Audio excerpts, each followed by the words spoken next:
Behavior is fascinating. It's not something that you can easily predict. And this is why my lab is called Predictive Ecology, is to try to find means and ways to be able to see how animals are doing.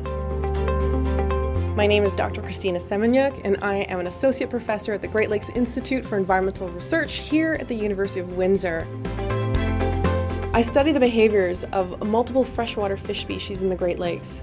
One species that we're studying is a Great Lakes invader, and we wanted to know whether or not these fish species exhibited a type of behavioral phenotype that could let us know that they would be truly good invaders. For example, some might think that a good invader would be bold, aggressive, or very, very asocial. What we found instead was that these behaviors the fish exhibited were incredibly flexible. When you're studying behavior, there's so much variation among individuals that it requires a very large sample size to tease apart what are actually behavioral phenotypes or differences. And because of those large sample sizes, using an automated software is really the only way to realistically analyze and quantify that data. So this upcoming project, we're actually bringing in Atlantic salmon. Our new postdoc is really into assigning personality types, and to do that we need to test fish multiple times in multiple different ways.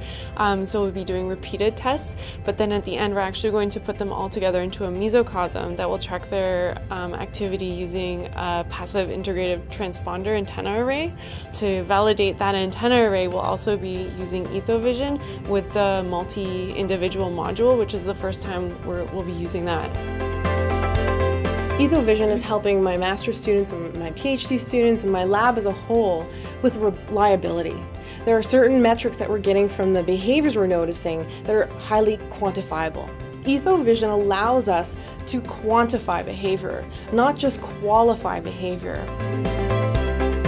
It's so incredibly important to be able to study the behaviors that animals are exhibiting as they're facing human-induced rapid ecological change. And we won't know that unless we study their behaviors in detail. So it can actually not just tell us about how the animals are behaving, but whether or not they have the capability to persist.